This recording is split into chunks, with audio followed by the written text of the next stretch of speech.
Hi there, welcome back. Hey, I was planning on doing this video from Tampa Airport, just that as the background, but the weather didn't cooperate and the construction equipment didn't cooperate, so we're back in the studio. Anyway, I spent the day just, soaking in the system, see how things are running, see what it looks like. And I gotta say, hey, parking lots were full, there weren't a whole lot of delays even though there was weather to the north. Everything's cool, looked pretty smooth. Boy, if you peel that onion back just a little bit, it sure doesn't feel so smooth, and that's something we need to talk about.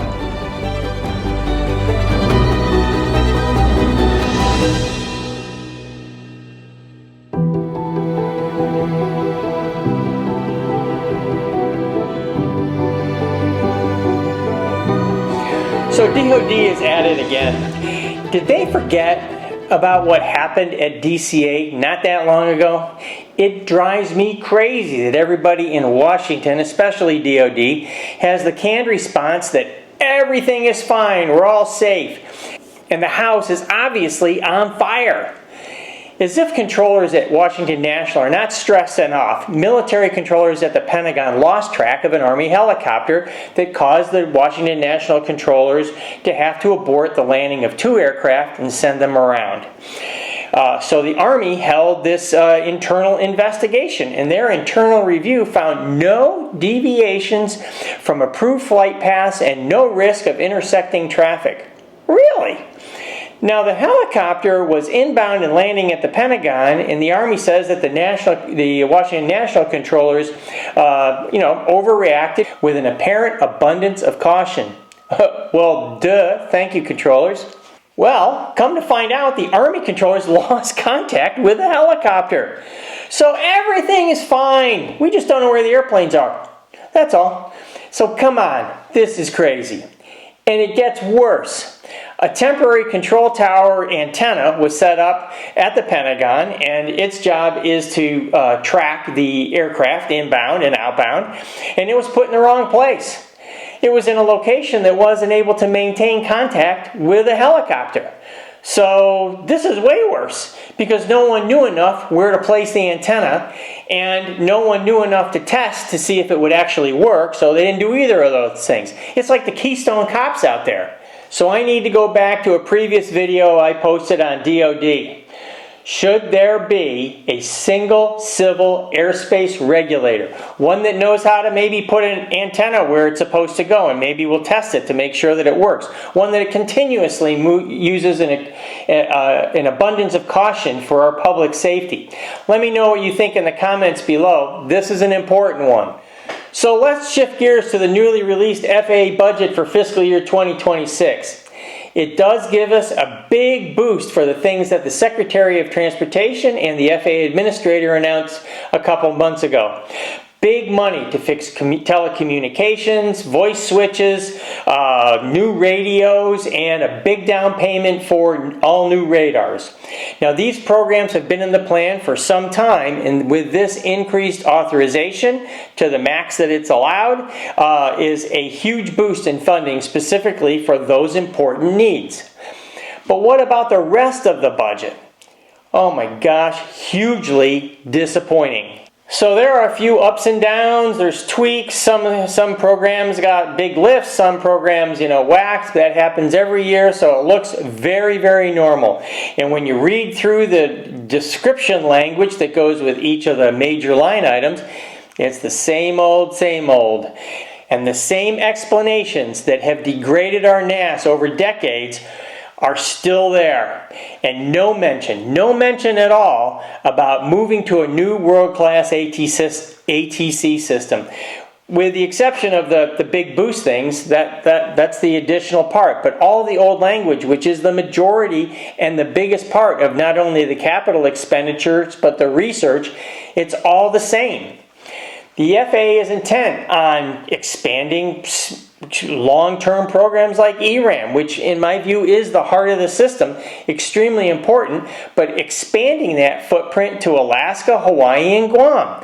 It's consistent with the announcement to move to lesser automation platforms, but is this a logical approach when the real plan is to go buy new, reinforce the fortress before tearing it down? That just doesn't make any sense. and a huge increase, like 50% in the terminal automation system, known as STARS. If the description was about reducing technical debt in order to prepare for a future transition for a new world-class ATC system, I would totally understand. But it doesn't say that. It says the same old stuff, like just keep doing more stuff. That hasn't gotten us anywhere in nearly 2.5 decades. And the little things that we could have seen some leaning forward to a world-class ATC system would have been nice. Like remote virtual towers, the FAA is supposed to establish a very clear path for the success of the virtual tower program. It's in the 2024 FAA reauthorization. But that office only received $3 million, which is the same that they received the year before, and the year before that, and you get the picture. And no mention of supporting the expected travel and traffic growth. We have a growing multi-pronged problem here, keeping the current system alive, trying to get to a brand new world-class system, as well as increasing the expected travel demands in the future. The FAA's own forecast, which was released a couple months ago, has nearly doubling the passenger count by 2044. And if you match that with cargo capacity that's required, you're doubling the traffic that is necessary to move people and goods around this country. And that is less than 20 years away. Wow, we are super behind the power curve. The evolutionary approach that the agency has had for the last couple decades, and that is sort of resonant in the entire budget description language, just is going to set us further and further behind instead of leaning forward and say, act now, whether we get a supplemental or not. My hope for a new world-class ATC system is kind of fading, just like my hope for the sun breaking through today faded, and I'm back in the studio. When virtual towers are expanding all over the world and we can't even get off the ground, it's a big message that we should listen to. I would have liked to see a budget, particularly the capital budget, to be very focused on prepping for a new NAS and making that a reality, no matter whether there was a supplemental or not. I understand that the supplemental should happen. I have high hopes. I think it's a no-brainer. I don't know how you vote against not improving the air traffic control system in a super fast and quick way. So I'm hopeful that it does for the FAA and for us travelers, and that it allows a plan to proceed that does give us a new world-class ATC system. But do you really think that ERAM should go to Alaska, Hawaii, and Guam? If you're buying something new, buy what's new and throw it into Alaska, Hawaii, and Guam. I mean, if you're going new, go tomorrow. Do it. Are we ever going to see new nav aids? Ever? Anyway, it seems like the left hand doesn't know what the right hand is doing, and they're definitely pointing in different directions. And hopefully, in conference, hopefully with a supplemental, all those things will converge, and we will have a cohesive plan to move forward. Hey, whatever you do, don't stand up too early. So when your plane does come to the gate, when exactly is the right time for you to stand up? So in Turkey, if you get out of your seat before the plane has stopped taxiing, or jump ahead of a crowd or into the aisle before it is your turn for your row to deplane, you can be fined. Now, I don't know how much the fine is, but Turkey is handling their version of unruly passengers in their own way. And maybe it'll work, and we should pay attention to that. No matter what, the important safety tip here is stay in your seat until it's your turn.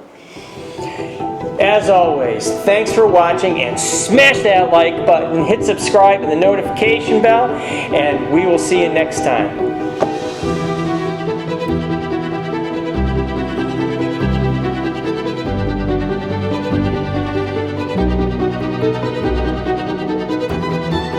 I think that's really changing a lot of things here. What's going on?